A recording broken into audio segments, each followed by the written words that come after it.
Atlanta 911 operator. I see two people down here with handcuffs on. They look like they dead, man.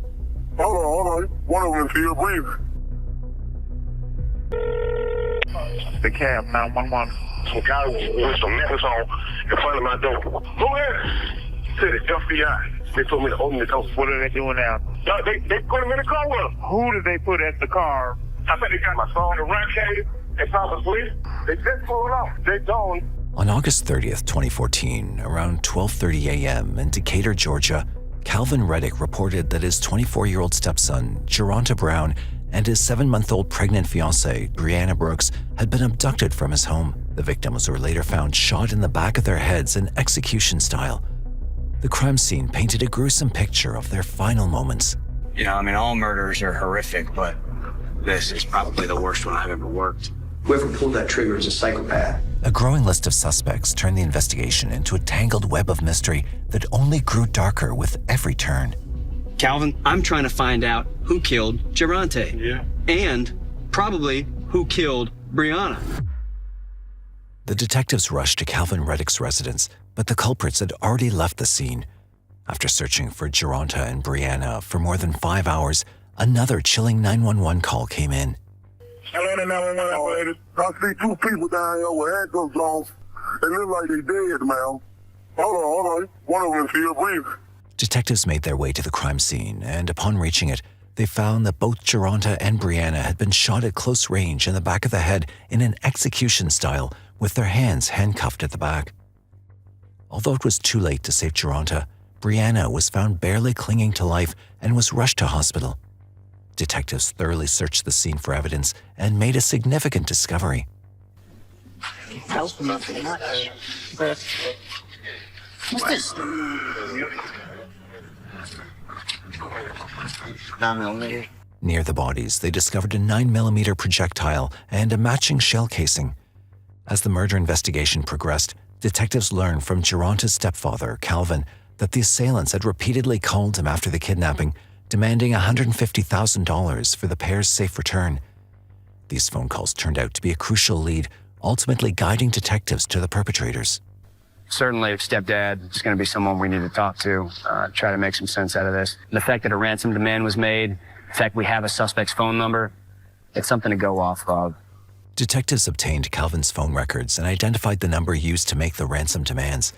They reached out to the cell phone company, which revealed the identity of the user behind the ransom calls. So it's a prepaid phone. The subscriber on the account comes back to Tom Lewis, date of birth 1/1/1980. But they found the name Tom Lewis quite suspicious. This led them to revise their strategy for tracking the perpetrators. They gave a name and a date of birth, but it's all very generic. My gut feeling is this is probably a fake name. I'm not going to spend a whole lot of time chasing this down. We got records going back a week for the suspect phone. So then what you just have to try to do, I guess, man, is identify the top callers. Who do they call the most? Just go from there. But before the detectives could implement their new strategy, they received a crucial call from Jeronta's sister, who revealed shocking truths about his stepfather, Calvin. They said that he was possibly found dead. Was it Jeronta Brown? Yes, ma'am. Oh my God. Oh my God. What have you been told happened? Pretty much, my brother has been kidnapped. And he had a ransom. It's all because of my stepdad. He after money. My stepdad buy jewelry, he buy clothes, he buy shoes. They driving around in nice cars in the city. So people been off course observing them.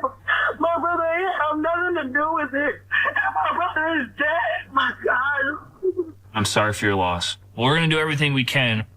All right, thank you. You're welcome. According to her statement, Calvin was solely responsible for what had happened, leading detectives to suspect that he might be the mastermind behind it all. To confirm their suspicions, detectives soon called Calvin in for an interview. Hello? Hey, is this Calvin? Yeah. Calvin, this is Detective Kevin Leon Packer, Atlanta Police Homicide. In my heart, I believe that you and I can sit down, and I think that we could probably get to the bottom of what happened. Okay. Yeah, okay. Would you like for me to drive out there to you? I want you to come out here with me. Okay, all right. Thank you, sir. Bye-bye. During the questioning, Calvin remained exceptionally calm and composed, willingly agreeing to share his side of the story. I fully expect we're going to find out who did this. Yeah. But There ain't no way that's gonna happen without your cooperation. Someone killed, murdered, executed your stepson. Brianna's in really bad shape. It might be a triple murder. Something happens to that baby. Yeah. So nothing to me is more important than finding out who did this. So can you run it down for me? Okay, I'll tell you what happened. According to Calvin, it all began the fateful night when Jeronta, Briana, and her daughter went out to get food. Me and my wife were in the house. My son and my daughter and his girlfriend. She said, Dad, it's some men out here with some messes on. My daughter started running, and then Jeronta started running. And then Bree didn't run. And then Jeronta came to check on Bree. Then they got Jeronta. My daughter said, Dad, don't open the door, don't open the door. Unfortunately, there was no one to save Jeronta and Briana, and with them held hostage, those masked men dressed as FBI arrived at Calvin's door and knocked. One of the two guys said, "One with the door, FBI." They open the door, Cal, we ain't no trouble in there. And then I looked, and they had on all black with bulletproof vests, with masks, with a badge, with some handcuffs. Calvin stated that after he refused to open the door, the men drove away in the van with Jeronta and Briana. However, the situation didn't end there. The kidnappers called him a few minutes later, demanding ransom. They got in the van and they left. They come back 10 minutes later and say, "How much you love your son?" I said, "I love my son. Bring me $150,000. They asked me, "Man, I won't get that kind of money from you. You bring me $20,000, then I let them go. Do not avoid the police." Over the phone, the kidnappers warned him not to involve the police, but they became enraged upon learning that he'd already contacted 911 to report the incident and threatened to kill Briana and Jeronta as a consequence. As the detectives listened to his story, they were struck by one intriguing detail. The kidnappers demanded an unusually large sum of money as ransom. Why were the kidnappers so certain that Calvin could afford to pay such a substantial amount? Why would they think that you would be in a position to give them that kind of money? Because they think I got money. Why would they think that? I be hustling. Did you steal something from them? Never. I don't steal. Unsatisfied with Calvin's explanation, the detectives pressed him for more information. Calvin, I'm trying to find out who killed Jeronta. Yeah. And probably who killed Briana. She's hanging on by a thread. These people came to your doorstep. They called you by name. They targeted you, obviously. Yeah, I know, yeah. Who do you think they are? Well, they had on black masks, I couldn't tell you. Well, I don't fool nobody. I ain't got no beef with nobody, you know what I'm saying? The detectives couldn't gather any significant clues from Calvin about the perpetrators and remained skeptical of his involvement in the incident. However, by then, detectives obtained the ransom caller's phone records, and after analyzing them, they discovered that the perpetrator had called a specific phone number 88 times in the 7 days leading up to the incident. The phone number belonged to a woman, and they saw a strong possibility that she could help lead them to the actual perpetrators. They located the woman and brought her in for an interview to investigate her connection to the suspect. Homicide. Yeah. Here's the thing, your phone popped up in some phone records that I'm looking at. Okay. Within the past 7 days, your phone number has appeared in these phone records. You sound like that fat boy. Surprisingly, as soon as the detectives mentioned the phone number, the woman immediately blurted out a strange nickname, just E. She then went on to explain how she'd come to know E. Where do you know him from? I met him downtown. How long have you known him? For about 2 weeks, 2-3 weeks, not long though. He always be calling. Yeah, he called you at 2:05. He called you at 2:18. Did you speak to him during those times? Yeah, he wanted me to go to the hotel with him. And I was like, I can't go. Wanted to hook up? Yeah. To her, E was merely a casual hookup, but detectives needed to dig deeper and extract more information from her. If my life depended on finding out E's government name today, right now, what direction would you point me in? Because I'm telling you, it's serious. I don't know. I ain't been around that long. What do you know about? He fat. He got dreads. And he got 2 goals in him now. Tattoos? All in his face. Money bags. How hard do you think it would be for you to find out his real name? You're our only help right now. I try for y'all. Okay. Well, we appreciate that. Thank you. She provided detectives with a detailed description of E's appearance and agreed to assist further in uncovering his real name. At this point, detectives had no clue that she was concealing a horrifying secret. However, the detectives continued searching for E, calling numbers from the phone records. After hours of effort, they finally got a promising lead. You know a dude named E? Yes, sir. They called me today I'm just trying to find out who E really is, what his real name is. To be honest, I don't think I know him by E. Man, I got a 7-month pregnant female shot in the back of the head, and her fiance was shot through his head and killed. And I just need a name. That's it. I'm gonna do what I can do for you to get that information. How about that? Especially if he done did what you just said. Man, I'm telling you, I'd be forever grateful. All right. Well. Unfortunately, like the previous woman, the man on the call only knew the suspect as E and nothing more. However, he promised to call back with any additional information. The detectives waited for new leads, but their top priority now was tracking down E and uncovering his true identity.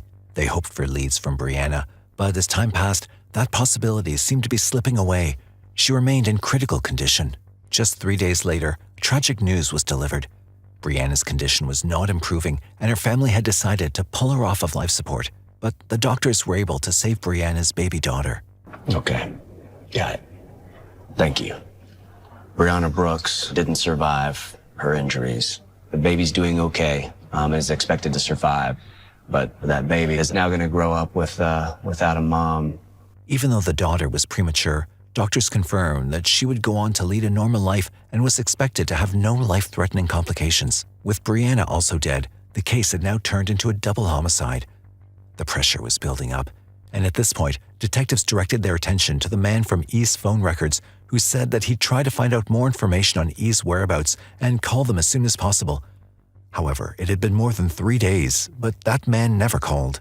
The guy that said that he was going to try to get E's real identity for me, I need that dude to call me back. Let's see.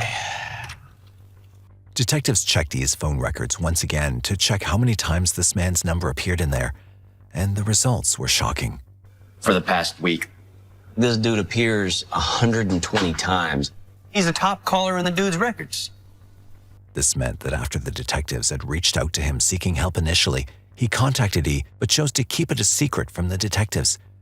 But that wasn't even the oddest part. Looking closely at E's phone records, detectives found out that E had contacted this man just 2 hours before Briana and Jeronta were abducted.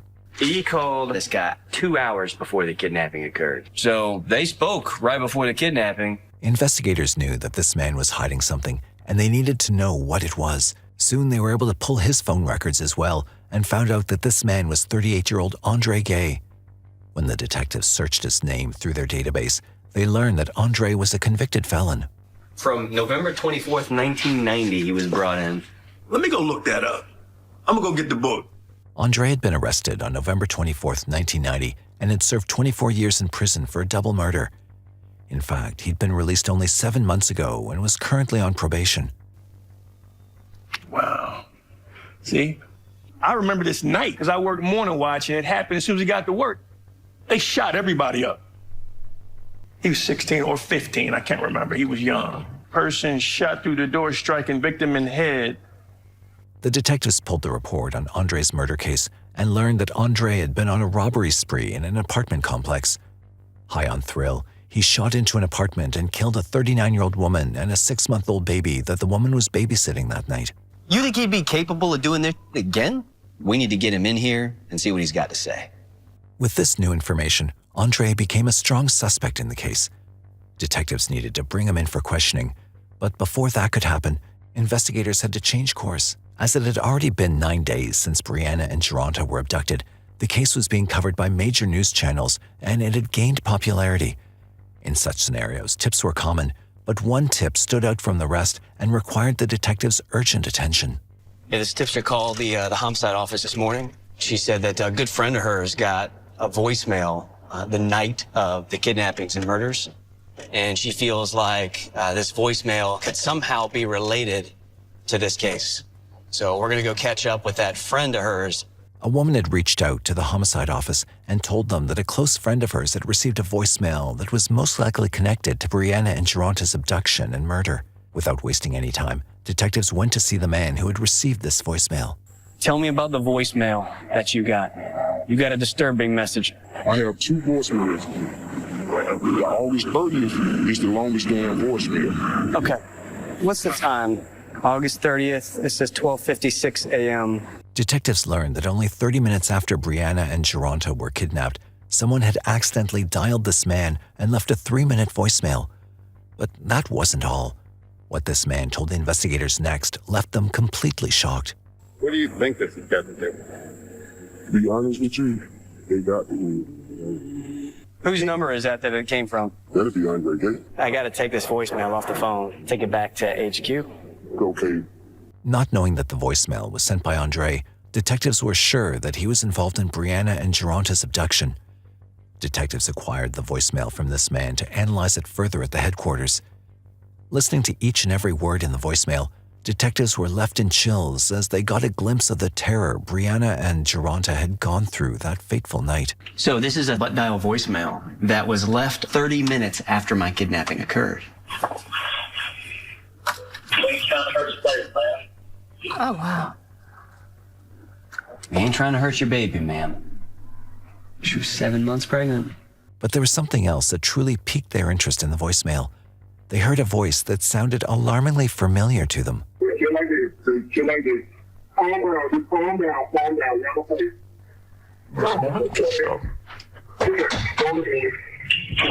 That is a woman. Apart from Briana and Jeronta's voices, there was a woman's voice that stood out, and it didn't take the detectives much time to recognize who that woman was. It was the voice of the woman the detectives had interviewed earlier, the same woman who told them about E for the first time. Homicide? Yeah, I think it's her voice. I think she's in the van when it all went down. All right. We definitely need to talk to both of them, but let's get Andre down here first. With this, detectives knew they were on the right track and were inching closer to solving the double murder mystery. But the puzzle was still missing a few more pieces. Hoping to get more information, investigators called Andre and finally set up a meeting with him. Before Andre came in, detectives decided on a strategy. They didn't want to ask him about the voicemail straight away. They first wanted to see how much information Andre was willing to disclose. Andre, he ended up saying, okay, I'll come meet with you. I'm not going to ask him about the butt dial. I don't want him to know that I have that yet. See what he's got to say. Right from the start of the interrogation, Andre seemed defensive. He said that he was home with his wife on the night of the abduction. Do you remember when I first called you and we spoke on the phone? Yes, sir. That was a Sunday, August 31st. Where were you 12:30 a.m. the night before? Yeah, I haven't been out. The continued interrogation with Andre brought another man into the picture, Fathead. According to Andre, he used to hang out with a man nicknamed Fathead. This is the phone that was used to call to make these ransom demands. You're in that phone 120 times, and you want people to believe that you know the guy only as E. Dude's so secretive, because I met him downtown, and we just started communicating on the regular. And, that was it. And what's he do for money? He said, about cocaine. Okay. And actually, all of them be around together. Disclosing information in small broken pieces, Andre was giving the detectives a tough time. Detectives realized that if this went on, they wouldn't get anywhere.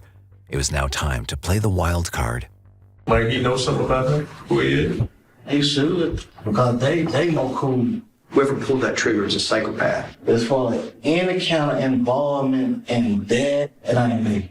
You've been down this road. We ain't talking about some young buck. You put bullets through a door that killed people. The cards are stacking up. Man, I don't really know nothing about it. If I asked you to say something, would you humor me? Repeat it. I mean, you asked me. We ain't trying to hurt your baby, man. We ain't trying to hurt your baby, man. Andre seemed completely clueless about the situation. His expressions portrayed as if he didn't know what the investigators were referring to. As Andre's demeanor remained unchanged, detectives could see the interrogation heading towards a dead end. They decided to leave the room. However, they were not returning empty-handed. During the interrogation, they noticed something suspicious about Andre. Guess what? That's his voice. I think it is too. We know that voicemail came from Andre's phone. What if the explanation is that's a line from a movie and he was at home watching a DVD? Detectives realized that one man on the voicemail sounded a lot like Andre.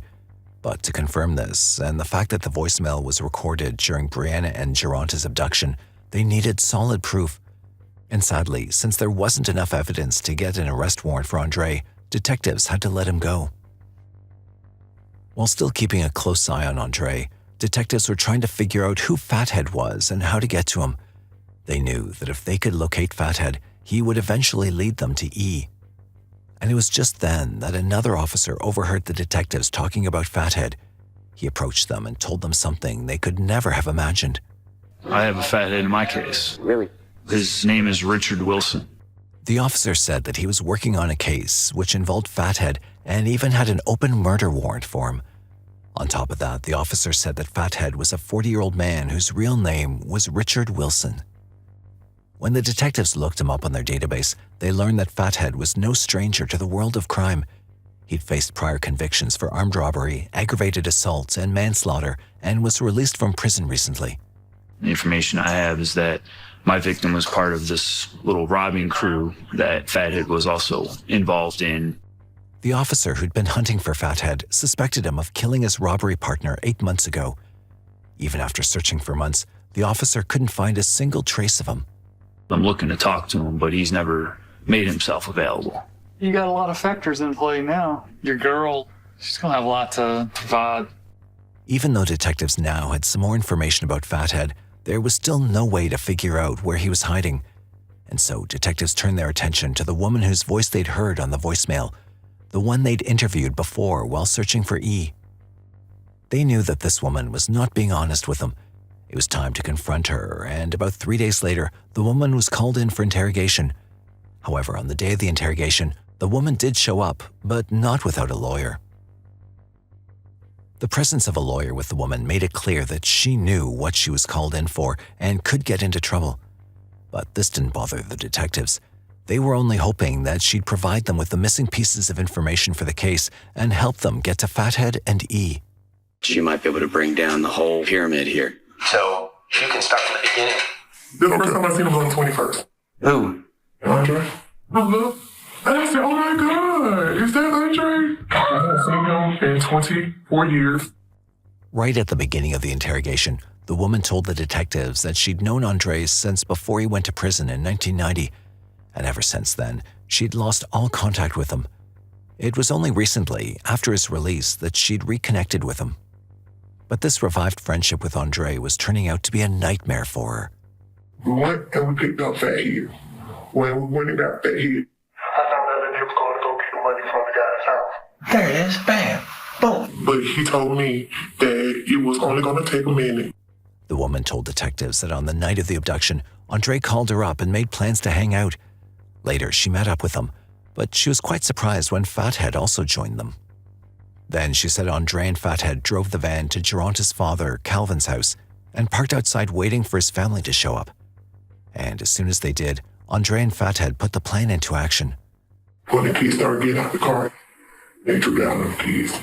We went to go knock on the door, but the guy wasn't picking up. The woman continued and told the detectives that Andre and Fathead handcuffed and dragged Briana and Jeronta across the pavement and forced them into the van. He told me to shut up and put my head down. I asked the boy why my head was down. I said, why y'all didn't run? The boy said, oh no, I don't know what they're here for, I don't know what they're here for. And I said, I'm so sorry, y'all. She stated that she was unaware of the abduction plan and was forced to be a part of it. Looking at how helpless Jeronta and Briana were in the situation, she tried to comfort them, but what was coming next was inevitable. She said, I'm pregnant and I can't breathe. I said, to just lay yourself on this side so your baby can breathe. And what did you say after that? I said, just like that. Just like that. Just like that. Thank you. Andre and Fathead drove the van to an apartment complex and called Calvin demanding a ransom for Jeronta and Briana's safe return. Fathead cut the call. He was enraged. He'd just found out that Calvin had contacted the police about the situation. Dad grabbed the phone. He gets to the phone. He cut the phone off. He was mad. He was like, we got something funny here. We got something funny here. He was like, y'all go get in the car. Fathead gets into the van. He followed the van. Fuming, Fathead got into the van with Briana and Jeronta and drove to an isolated dark street. Andre and the woman followed them in a different car. They took them out of the van. I got in the van. He said, you go ahead and you go home. I said, okay. I pulled out. The woman then drove away following Fathead's orders, but Andre stayed behind. But then I pulled off and I turned the corner. I hit a gunshot. Who pulled the trigger? Who killed these people? Fathead. How do you know that? Because Andre told me. Andre said, I didn't kill the people. Fathead did. And there it was. a full-blown insight into how the events unfolded that deadly night. Detectives now knew the whole truth, but there was just one more question they needed an answer to. Who was he, and where was he hiding? Is there an E? No. Faye, Andre told me to say that he was a guy named E. So he doesn't exist. He's a ghost. Yeah. This is absolutely unreal. This elusive E, he's elusive because he doesn't exist. Detectives were utterly shocked at this revelation. All this time, they'd been going around in circles trying to hunt E down, but it turned out that E's whole existence was a facade. E was merely Fathead and Andre's figment of imagination, created only to mislead detectives and prevent them from getting to the truth. With the woman's confession, everything was in place to make the arrests, but investigators needed something that would place Andre and Fathead at the scene of the crime.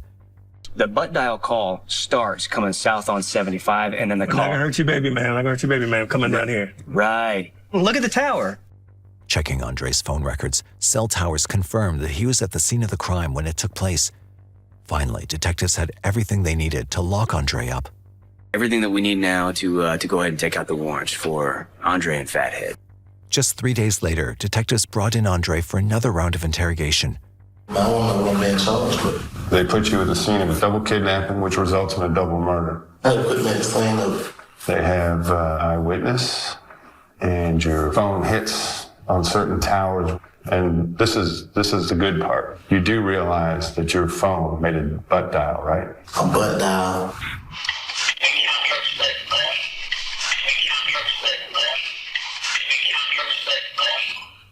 Andre maintained a calm demeanor, trying to give off the impression that he was unbothered.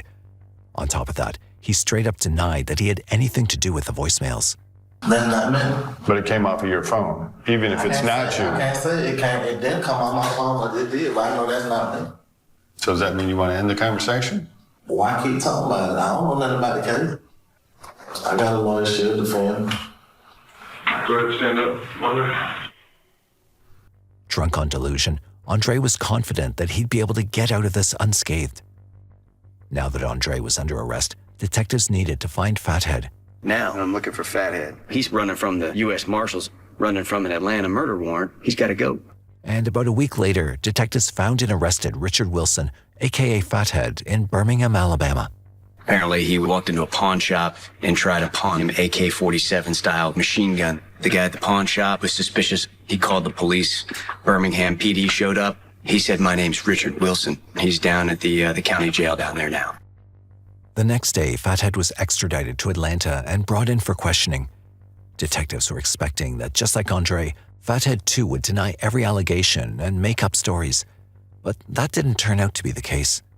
The main reason we wanted to talk to you is because of a double homicide that occurred on the morning of August 30th. Can you tell us about that incident? I did. Andre Gay did not shoot man one of them people. Can you start from the beginning and tell us what happened? Well, we know he had that money in that house. Right in the beginning, with a dead look on his face, Fathead confessed that he was the one who shot and killed Briana and Jeronta. When asked why he did it, he said he heard a rumor that Jeronta's father, Calvin, had a large sum of money stashed in the house, and ever since, he and some of his friends started tracking Calvin's movements and gathering information about him and his family. We're talking, how much money was supposed to be? 230. That's why I knew that when I asked for the 150, I wouldn't break it. Like I said, it wasn't going to be no kidnapping. It was going to be a home invasion. Why'd y'all have trouble getting in the door? Because the mother... Listen, we jumped too fast. We did not follow Lloyd to the house. The plan was to let him get to the door. So we jumped out too early. Oh, no. Fathead said that to gain control of the situation, he and Andre grabbed Jeronta and Briana and started knocking on the door. But when no one opened, they took Jeronta and Briana away. Mr. Ridge, open the door. You're saying open the door? Yeah. He ain't doing it. Okay. And you're calling, expecting them to pay the money. We called the police answer the phone. I said they claim. That's why they died, though, for real. I told them sit down on the side of the curb. Do you remember where you shot the guy first? In the head. They went left over after I shot the girl. I seen him move a little bit. So I shot him again. Detectives were shocked to see how casually Fathead was describing the murders. It seemed as if he had no conscience or guilt about his terrible acts. How How many bodies are you responsible? How many people have you killed? I don't know. Do you have any remorse for the killings that took place? Honestly, that's collateral damage. That's how I feel. His description is horrific. I mean, it literally shocks the conscience. It's absolutely heinous. And he knows it. Detectives may have come out of that interrogation room with a full confession from Fathead, but a grim feeling still lingered. This girl is just, it doesn't sit right with anybody. No one can wrap their heads around this. No one can understand how someone could do something like this. This is not a murder, this is an execution. It's different, it's different. Any day of the week is different. At the trial, both Fathead and Andre pleaded guilty to 2 counts of murder and were sentenced to life. The woman involved in the abduction with Andre and Fathead was not charged on any counts. You know who that is? Mommy Briana. I'm taking care of her children as I promised her. This is baby Kaylee. Brianna's strength to stay alive for that birth, that's amazing. You know Mommy Briana is your mommy? You do?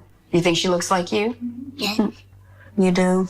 You ever smile? Yes. Yes. Briana did organ donations.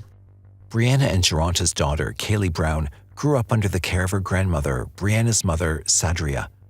Sadria gave Kaylee all the love that Briana would have given her and made sure that even though Briana was long gone, she was still a part of Kaylee's life. Before we conclude, we want to extend our heartfelt condolences for Briana Brooks and Jeronta Brown and their loved ones. What are your thoughts on this case? Share your thoughts in the comment section below. We'd love to hear from you. And don't forget to like, share, and subscribe for more such episodes.